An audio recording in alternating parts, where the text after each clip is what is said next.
بیا بل دا ځکه آداب د زیارت القبور چې سړی د زیارت القبور کوي قبر له ولاړ سي د چا زیارت کوي نو سره کم به ودرېږي. اول آداب دا دی ان یقوم مستقبل القبر مستدبر القبله. سړی چې قبرستان له ولاړي د چا د قبر زیارت کوي نو هلته به قبر ته مخامخ ودرېږي، شا به وګرځي قبلې لره، حذاء الوجه او بل دا دی د دې مړي د مخ برابر به ودرېږي. د آداب دی دا. وان يسلم بل څو کې سلام بابا چې د قبرستان لره د قبر والا لره چې السلام علیکم یا اهل القبور انتم سلفنا ونحن بالاثر. دا کوم ټیک ده یا السلام علیکم یا اهل القبور یغفر الله لنا ولكم انتم سلفنا ونحن بالاثر. امام ترمذی صاحب دا روایت راوړی دی.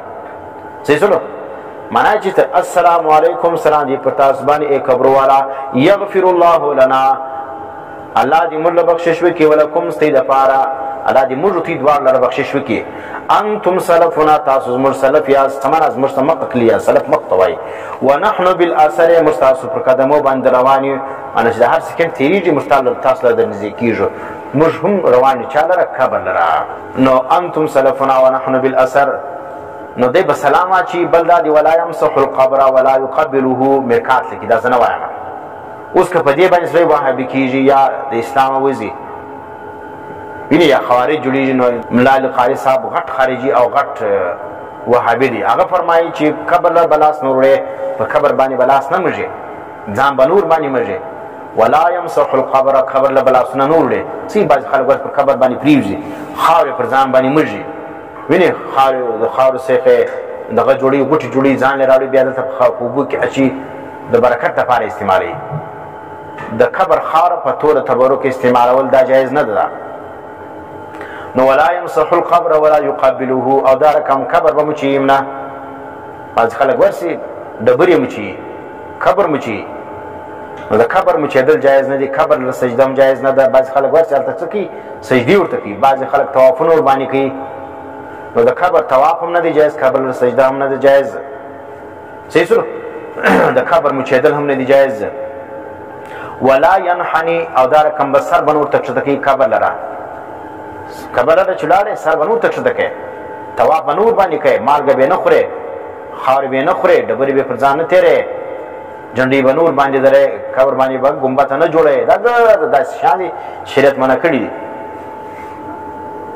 بیا بل مسله لیکي مرکات و زیارت یوم الجمعه افضل خصوصا فی اوله. مرکات لیکي چې زیارت د قبر لپاره تر ګور د ښه ورځ چې کوم هغه ورځ د جمعې ده، د جمعې په ورځ باندې زیارت القبور کول دا تر ګور د ښه ټیم دی، ښه ورځ دا ورځ د جمعې ده.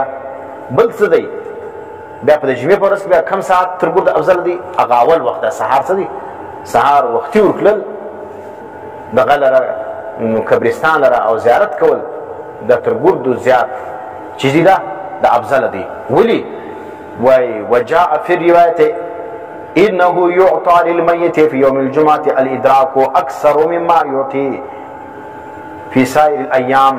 وای مړ د جمعې په ورځ باندې تر ګور د زیات ادراک ورکول کیږي، دی چې په عذاب او په ثواب باندې پوهېږي. وینې هغه چې هغه ورځ د جمعې ده نو اوس چې ته ورسې په دا ورځ باندې دی ته هغه ثواب زیات میلاویږي او دی په ثواب ډېر پوهېږي، ټیک شو، ډېر احساس کوي د ثواب. نو ځکه ته چې په دا ورځ ورغلې او تلاوت دې وکړي یا دې سوره یاسین ورته ووایي یا دې سوره ملک ورته ووایي او بیا دې ثواب ور وبخښي یا دې بل سورت ووایي یا دې دعا ورله وکړه، دا دله ډېره فایده کوي.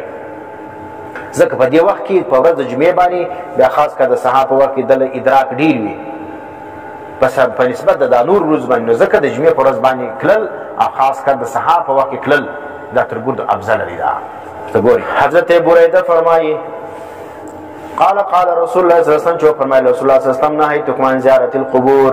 دا هغه ولو چې موږ په حدیث کې ناسخ او منسوخ راځي. مثال ذکر نهیتکم عن زیارت القبور، ما منع کړي وو تاسو د قبر د زیارت څخه. نبی اسلام ماته منع کړل، سپاول سره کې څورو نبی اسلام صحابه کرام منع کړل، ځکه هغه خلک چې کوم دی هغه نوي مسلمانان سی ول، نو ځکه هغه د پخوا به دې څه کول بوتان ته به سجدې کولې، د بوتانو څخه بیا حاجتونه غوښتل، ډبرې چې کوم دي هغه حاجت روا مشکل کشا ګڼلې.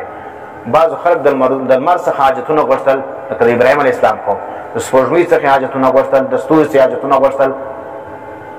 نو دا چی سره نو ځکه دی چې اوس اول نوي مسلمانان سو نو نبی اسلام ټول تاسو قبرونه مه ځئ. دی چې اوس د قبرو څخه بیا هلته هم نبیان ولیان ښه کسان په قبر کې پټ دي. اوس بیا کدي د قبر عبادت شروع کړي، د قبر ډبرې به پر ځان مږي. نو نبی اسلام چې اول اسلام رالی نبوت اعلان یې وکړي، سیرته وفرمایل والماتي منع کلاس د زیارت القبور قبرونه به نه ځئ، زیارتونه به نه کوئ. اوس نو چې بیا څه وخت ډېر ټیم ورباندې تېر سو، خلکو عقیدې برابرې شولې، څه ورته وفرمایل فزوروها، اوس تاسو زیارتونه کوئ د قبرو. اوس دلته امر چې رالی فزوروها د امر دی. د امر د چیز دپاره دا د رخصت دپاره دی که د استحباب دپاره دی؟